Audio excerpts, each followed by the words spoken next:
Today, we will cover takeoffs. In this tape section, you'll be instructed in the correct procedures for getting your plane safely airborne under various conditions. And you'll be shown how to apply this information to make appropriate decisions on which type of takeoff to use given existing flight conditions. Generally, unless there is a special reason, you will take off into the wind. Taking off into the wind makes sense for several reasons. First, it allows you to use the least amount of runway and the lowest ground speed. Second, it eliminates drift, which means no additional strain on the landing gear. Third, taking off into the wind gives you better directional control. This takeoff allows you to use a steeper climb angle, which gives you better obstacle clearance. And taking off into the wind establishes the circuit pattern at uncontrolled airports. We'll go into the circuit in more detail later in the tape. Now, we'll show you a normal takeoff under ideal conditions. A straight, well-controlled start is essential. Try not to use the brakes, as this slows you down and increases the length of runway you will need.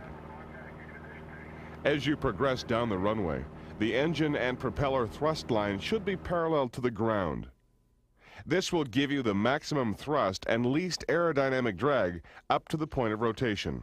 You must rotate the aircraft about the lateral axis in order to increase the angle of attack and fly off the runway. With a nose wheel aircraft, as you travel down the runway, pull back on the control column to lighten the weight on the nose wheel.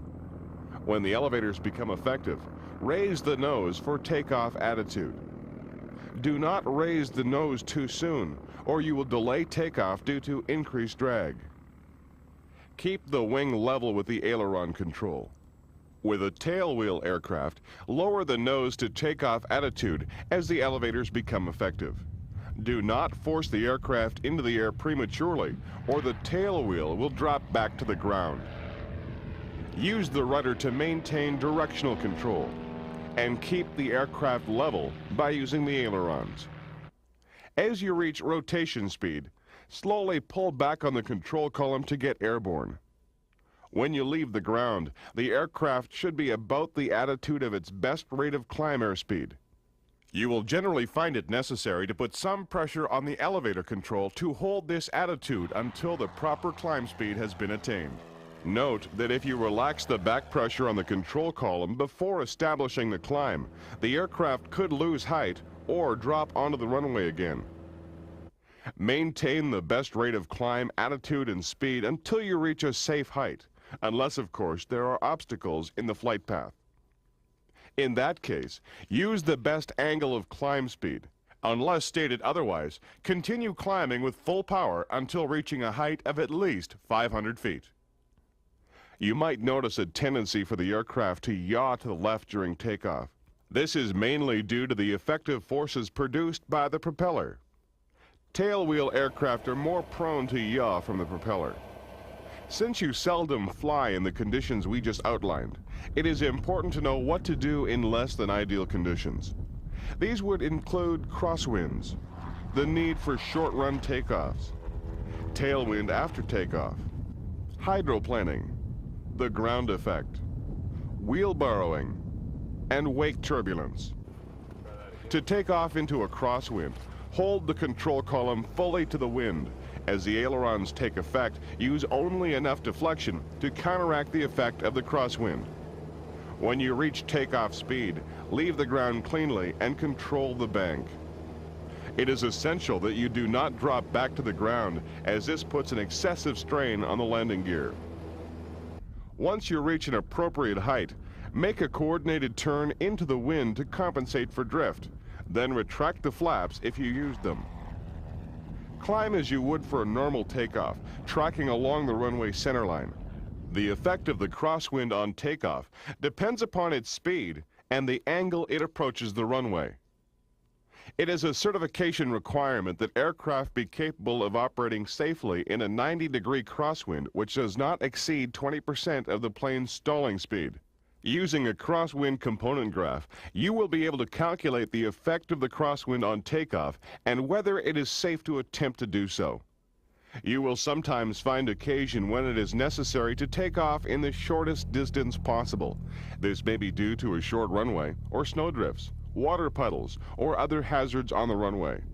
Obstacles at the windward end of the runway, or soft or rough surface fields, may also necessitate a shortened takeoff run. Before attempting this procedure, consult the takeoff distance tables in the flight manual. Also take into account the effect of wind conditions.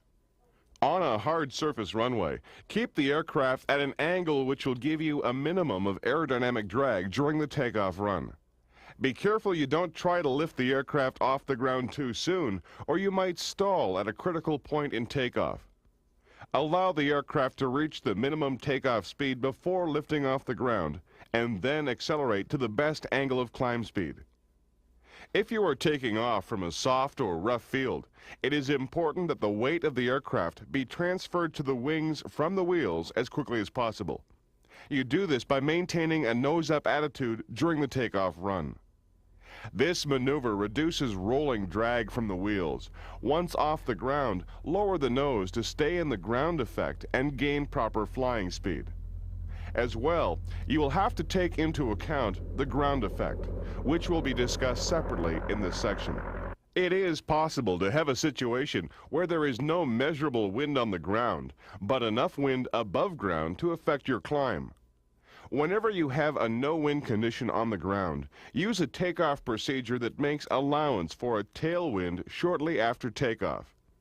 If you are taking off on a wet runway, beware of the danger of hydroplaning. This occurs when the tires of the landing gear float on a thin film of water on the runway.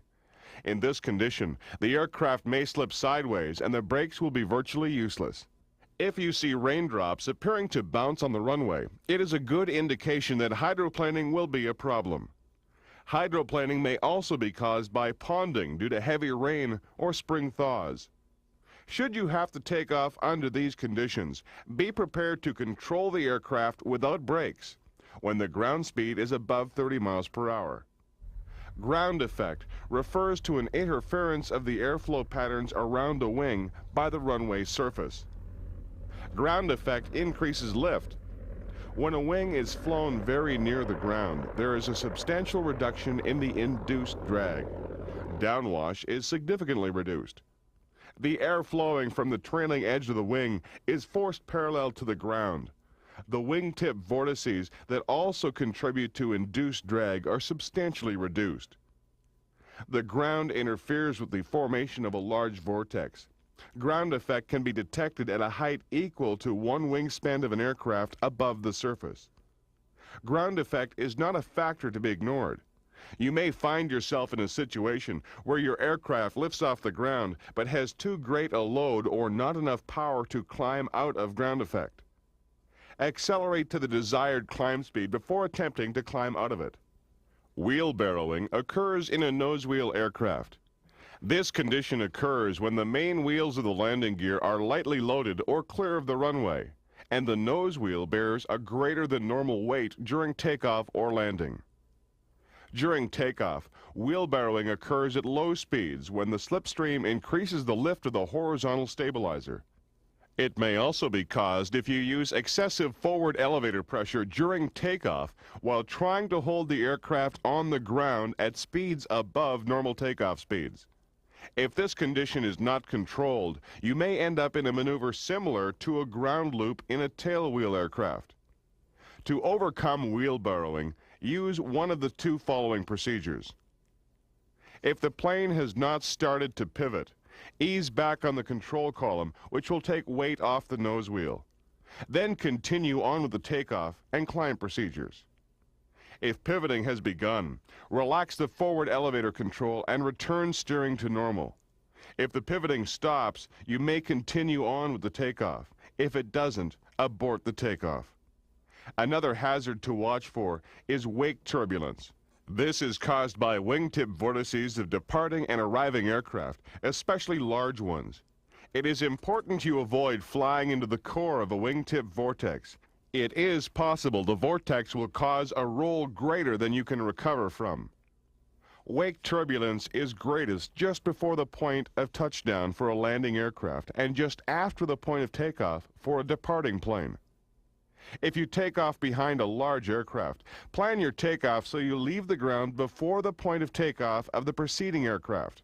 In other words, use the near end of the runway. If a large aircraft has landed, make sure your takeoff is beyond the point of touchdown of the preceding aircraft. That is, use the far end of the runway. Now, take time for this review of the material you have just covered. Describe the steps to be followed on a crosswind takeoff.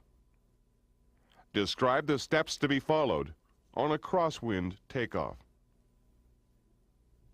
To take off into a crosswind, hold the control column fully into the wind.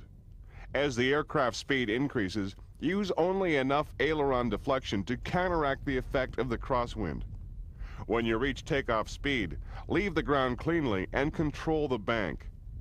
When you are well clear of the runway, make a coordinated turn into the wind to compensate for drift and retract the flaps if you've used them. Do not allow the aircraft to drop back to the ground because this will put excessive strain on the landing gear. Describe the steps to be followed on a short field takeoff.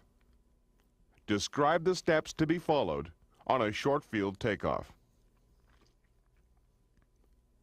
First, consult the takeoff distance tables in the flight manual and factor in the effective wind conditions. On a hard surface runway, keep the aircraft at an angle which will minimize aerodynamic drag during the takeoff run. Do not lift off the ground until the aircraft reaches its minimum takeoff speed. Then use the best angle of climb speed. In the case of a soft field or rough field, it is important that the weight of the aircraft be transferred from the wheels to the wings as quickly as possible. This is done by maintaining a nose-up attitude during the takeoff run. Reach an airspeed that will be high enough to allow safe flight and acceleration to the desired climb. In a soft field takeoff, why must the aircraft be leveled off as soon as possible at a safe altitude? In a soft field takeoff, why must the aircraft be leveled off as soon as possible at a safe altitude? The angle of attack should be reduced gradually to allow the aircraft to accelerate in the ground effect. In a crosswind takeoff, why must the aircraft be turned slightly into the wind? In a crosswind takeoff, why must the aircraft be turned slightly into the wind? The turn into the wind allows you to maintain a track along the runway centerline. Should you have any concern, no matter how slight, about wake turbulence, delay takeoff for up to 2 minutes for a landing aircraft, up to 4 minutes in the case of a preceding takeoff. This will allow the vortices to dissipate. There is one other set of conditions related to takeoff that pilots must become familiar with. These factors affect the density of the air. Remember back to the principles of flight tape, where you were taught that the denser the air, the better the takeoff performance of an aircraft? Air density varies according to elevation, temperature, and relative humidity. These three factors combined have a cumulative effect. The higher the elevation, the lower the density, resulting in reduced performance. Likewise, warmer temperatures mean less dense air. A higher relative humidity also reduces the density of the air, again reducing performance. And as the barometric pressure drops, so does air density. From this, you can deduce that the worst possible conditions for takeoff would be a high temperature, above 15 degrees Celsius, with a high relative humidity, a barometric pressure below 29.92, at an airport with a high elevation. To help you compensate for these conditions, refer to the density altitude. This is the altitude corresponding to a given density in the standard atmosphere. Density altitude can be calculated on your circular slide rule. The aircraft flight manual will also give you valuable information showing the changes in performance at various elevations and air temperatures. You may also use the cost chart to determine takeoff. Some other factors to consider with takeoffs include whether to apply takeoff power before releasing the brakes, the use of flaps, whether to extend the flaps before the takeoff roll begins or after it starts. You'll also want to consider whether to build up speed for takeoff while moving from the run-up position on a short field or obstacle takeoff. The amount of fuel in the tanks may also affect how you handle the takeoff. The answer to many of these questions can be found in the flight manual of your aircraft. Also consult with your flight instructor on these matters. As you gain more experience, you'll handle different takeoffs with more confidence. The last topic in this section deals with the airmanship and common courtesy associated with takeoffs. As mentioned before, if you've been cleared for takeoff and you need a delay, request it. The air traffic controller is concerned with safety, but may not be aware of all the circumstances, especially a pilot's level of competence when unusual conditions prevail. At uncontrolled airports, a landing aircraft has priority on the runway, and under no circumstances should a departing aircraft usurp this priority. Use good judgment and courtesy when deciding to take off behind a landing plane. And never think that the landing aircraft can abort its landing in your favor because you misjudged timing your takeoff. Before taking off at an uncontrolled field, search the sky for other planes that may conflict with your plans. And even though another aircraft may be landing downwind, it still has priority over a departing plane. Remember that aircraft downwind may have had compelling reasons for landing. Finally, don't create traffic jams. The runway is not the place to finish off pre-flight check. Do not delay taxiing aircraft behind you because you haven't finished procedures that should have been done on the apron or ramp. If you have to delay your takeoff, get out of the way so others may pass. And before doing an engine run-up, check around in all directions to make sure that other aircraft won't be affected by your slipstream. Now take time for a final review of the material you've just seen. During a takeoff following the landing of a large plane, why should the liftoff of a light aircraft be delayed until after passing the point where the large aircraft touched down? During a takeoff following the landing of a large plane, why should the liftoff of a light aircraft be delayed until after passing the point where the large aircraft touched down? This allows you to avoid the wake turbulence created by the larger aircraft. Describe why care must be exercised when taking off following the takeoff of a large aircraft. Describe why care must be exercised when taking off following the takeoff of a large aircraft. Vortices from the larger plane create wake turbulence. This turbulence begins at the point the larger aircraft leaves the ground. If possible, you should plan your takeoff so that you are airborne prior to the takeoff point of the preceding aircraft. If this is not possible, wait for up to 4 minutes to allow the turbulence to dissipate. What effect does high ambient temperature have on takeoff distance of an aircraft? What effect does a high ambient temperature have on the takeoff distance of an aircraft? A high ambient temperature will increase the takeoff distance required for an aircraft. This is because the air is less dense and provides less lift. You need the extra runway to build up more speed, creating the lift to get the plane off the ground.